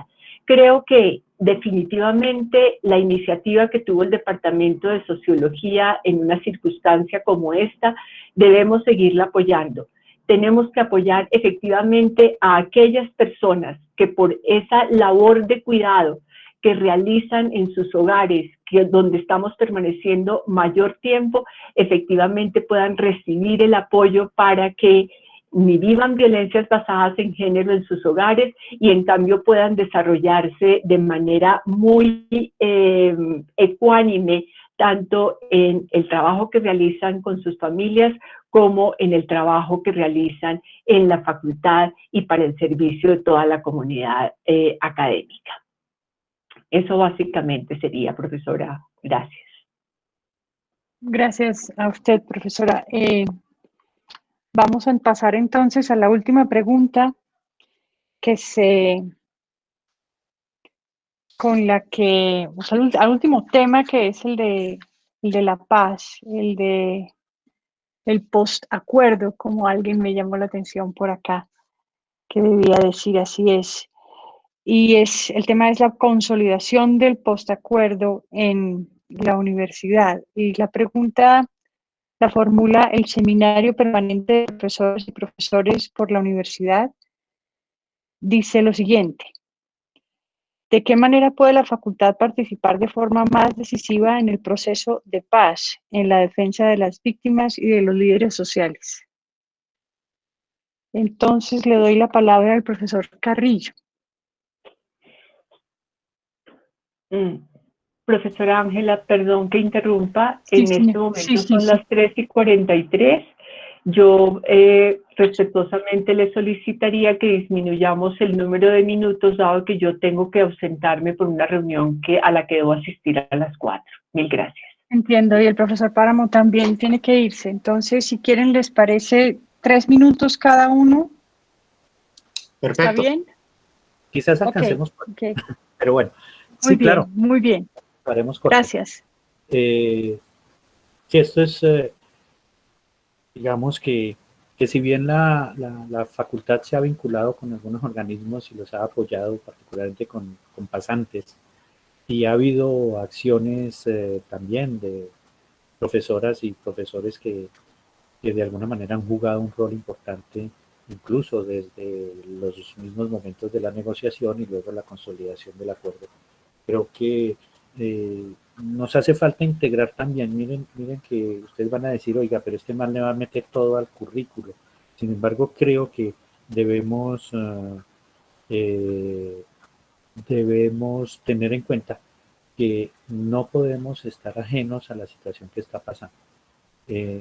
Quizás manifestaciones más frecuentes en torno al rechazo, a los asesinatos de líderes sociales y de exguerrilleros que le apostaron a la paz y que están siendo masacrados, pues pueden contribuir. Sin embargo, habría que ver en qué medida construimos procesos también de acompañamiento y de denuncia y de concientización que vayan más allá. La acción educativa es una acción política, para retomar las palabras de Paulo Freire, y en ese sentido creo que nosotros tenemos que ver esa política con P mayúscula, la política de la paz, y debemos ver en qué medida podemos empezar a construirla, y la debemos construir desde la misma facultad.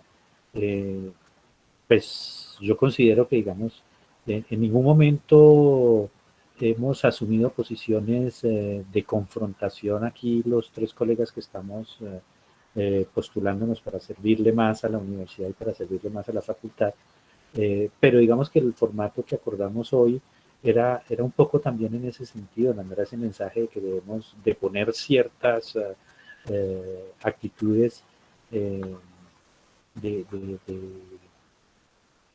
que rayarían un poco casi que en lo violento, ¿no? En lo agresivo, y poder reunirnos y encontrarnos, y estos espacios deberían ser los espacios naturales de la facultad y permanentes. Yo creo que una de las tareas que tendríamos es, y para eso digamos que hay que reivindicar este modelo del formato mediado por tecnologías, y es que en anteriores oportunidades, cuando hacíamos los encuentros de candidatos, a duras penas alcanzábamos a completar 40, 50 personas en el auditorio. Hoy ya llegué a contar 138, no sé si alcanzó a haber más personas conectadas que van ampliando el espectro de interacción y de mutuo conocimiento. Entonces, yo creo que propender también por fomentar la paz desde la universidad y desde la facultad sería una buena tarea, pero lo otro es que también tenemos que integrar el análisis de las problemáticas, el análisis, y la educación debe ir muy centrada también en eso, y especialmente en la toma de decisiones. Ya se van a venir nuevas elecciones, que aquí cada ratito no se termina un proceso y empieza el otro, ya se van a ver nuevas decisiones y en qué medida nosotros estamos impactando la conciencia de los electores, si creemos en que la alternativa es a través de las urnas. Y creo que ahí hay un ámbito de trabajo que debemos ampliar, que hace que el reto sea mayor, y obviamente que tenemos que seguirle apostando a la paz. Muchas gracias, profesor. Profesora Fajardo.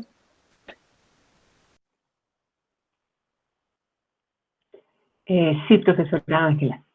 Bueno, como mencionaba antes, cuando iba a hacer referencia a lo que estaban hablando los demás profesores, creo que nuestra facultad ha recorrido un camino importante en este apoyo al proceso de paz, y lo ha hecho a través de la participación permanente y de los convenios que ha establecido con aquellas entidades del Estado que se ocupan de trabajar en pro de las víctimas y en pro de de reconocer aquellos desafortunados momentos, como sucede con la JEP, la Comisión de la Verdad, la Unidad de Restitución de Tierras, la Unidad para las Víctimas, pero también lo ha hecho a través de otra serie de proyectos que se han hecho con entidades internacionales y que buscan apoyar a las víctimas, como es el caso del proyecto COSUDE o de el FMI o de la Cruz Roja. Igual creo que nuestra facultad debe propender porque efectivamente nuestros posgrados, por ejemplo, puedan ir a las regiones. Yo creo que el llevar la posibilidad de que otros estudien o que hagan estudios de posgrado, tal y como ya lo hizo y lo mencioné la vez pasada, la especialización de acción sin daño, creo que nosotros estamos en la obligación de que efectivamente nuestros posgrados vayan a otras regiones, porque definitivamente la solución está en la formación, en la educación, en que efectivamente todos tengamos más herramientas, no solamente para analizar la situación del país, sino para poder encontrar soluciones a cada uno de los problemas que nos hemos encontrado. Yo debo señalar, como ya lo dije hace un momento, nuevamente que yo he sido una de las afortunadas testigos de lo que ha sucedido cuando llegan las universidades, cuando llegan los programas a regiones un poco olvidadas, como sucede efectivamente con Tumaco, como ya lo dije hace un momento, pero también tuve la oportunidad de ver qué pasaba en Quibdó en el momento en que nosotros llevamos la maestría de lingüística, y efectivamente en la visión de las regiones cambia, la visión de los estudiantes cambia, la posibilidad de tener un panorama diferente es realmente motivante, no solamente para ellos, sino especialmente para nosotros, tener la posibilidad de brindar todos estos desarrollos que nosotros hemos podido hacer dentro de nuestra facultad. Creo que es muy importante para que efectivamente llevemos otra visión de mundo a estas regiones donde quizás las opciones de vida han estado un poco más restringidas. Pero también creo que nosotros desde espacios como este, espacios en nuestro convivir, en nuestra vida permanente en la comunidad, creo que tenemos que recuperar el valor inmenso que tiene la palabra. Yo siempre he creído que hay una diferencia inmensa entre criticar y destruir. Es decir, yo puedo criticar, yo puedo tener una visión crítica de la situación, pero no debe ser ese el mecanismo o la utilización de la palabra la que me lleve a destruir acciones, a destruir personas, a destruir las situaciones que se van dando a lo largo de cada uno de los momentos. Yo creo que cuando nosotros tenemos la posibilidad de levantar la mano, cuando tenemos la posibilidad de usar un chat, como sucede en una circunstancia como esta, debe ser con ánimo de crítica, pero de crítica constructiva, que es la que necesita la facultad, la universidad y el país. No una forma de destruir a quien efectivamente habla, propone ideas, señala, etcétera, porque esa no es la manera de construir. Y nosotros, ante todo y sobre todo, somos formadores. Los docentes de esta universidad somos formadores, algunos formadores de formadores, ¿cierto? Y creo que no es exactamente ese el ejemplo que nosotros debemos dar para construir una cultura de paz al interior de la universidad. Luego, sí, estoy de acuerdo con que tenemos que tener espíritu crítico, pero tenemos que tener espíritu de respeto y de valorar la palabra como un fenómeno de construcción y no de destrucción. Bueno, profesora, gracias. Profesor Páramo, adelante. Bien, bueno, ya había podido esbozar rápidamente varios puntos, yo había entendido un poco que se habían mezclado las preguntas, creo que el profesor Carrillo también. 4 asuntos muy rápidamente. A ver, creo que fortalecer los procesos de comunicación hacia afuera y de creación de opinión pública son fundamentales. Es decir, hay asuntos que probablemente físicamente, en términos de la misión que nos convoca y de las posibilidades reales que tenemos en la universidad, son complicadas, pero mantener continuamente el debate público sí es una opción que tenemos y es algo en lo cual todavía tenemos mucho camino que recorrer. Como pueden ser líderes sociales, puede ser la niña en Vera que, respondiendo a un proceso sistemático arraigado en el ejército, sucumbió ante una violación colectiva. Y digamos, y ahí son voces que tienen que aparecer y además, con todos los elementos de rigor y análisis, poner los dedos en la llaga. Si me permiten, yo le comentaba eso a alguien la vez pasada y lo digo sin ninguna voluntad de provocar. Pero pues a mí me interesa una decanatura para buscar problemas. Digamos, me parece que es muy importante andar buscando problemas, o sea, y buscar problemas en todo el sentido un poco juguetón de la figura. Pero es importante tocar esos dedos en la llaga con, digamos, sin que eso involucre ni mucho menos cierta pugnacidad que está fuera de lugar. Pugnacidad con quienes toca, pugnacidad con lo que toca, evidentemente. Y ahí sí, sin cuartel. Evidentemente en el mundo universitario no tiene sentido en la mayoría de los casos. Y tiene que redundar también en el sentido de crear una experiencia piloto en la facultad. Evidentemente de conjurar algo que yo creo que todas y todos quienes estamos acá conocemos, bien sea de manera consciente o las más veces inconsciente, y son los enormes niveles de violencia que a los cuales uno está continuamente abocado en la Universidad Nacional, en el campus, en la vida universitaria. Estamos en un campus enormemente violento, violento en las prácticas, violento en el uso del espacio público, violento por las muchas restricciones que tenemos y las necesidades terribles que pasamos, violento por lo que vemos en nuestras y nuestros estudiantes, por lo que vemos en la vida de nuestras y nuestros colegas, los trabajadores de toda índole, en fin. Y digamos que estamos viviendo en violencia una buena parte, y eso hay que también entrar a intervenirlo. Digamos, la violencia en el campus es fundamental, y vuelvo y digo, no creo que sea un asunto autorreferenciado y pequeño. Intervenir en la vida de la universidad es intervenir digamos, en una parte sustantiva del país. Creo que hay que unir perspectivas, y unir perspectivas en la medida en que habitualmente, y del gobierno para abajo, uno suele ver que los problemas se tocan de una manera enormemente unidimensional y las más veces mediocre. Y si algo no tiene la universidad, ni tenemos en la facultad, es el derecho a la mediocridad. Y eso implica procurar lecturas mucho más plurales de las cosas desde todos los puntos de vista que proveen nuestras disciplinas. Aún nos falta mucho por verdaderamente lograr tener esfuerzos colectivos y coordinados desde las disciplinas para poder atacar problemas grandes. Algo se ha intentado en diversos proyectos, pero como proyecto de facultad creo yo que tiene que ser un lugar fundamental. Y el último punto.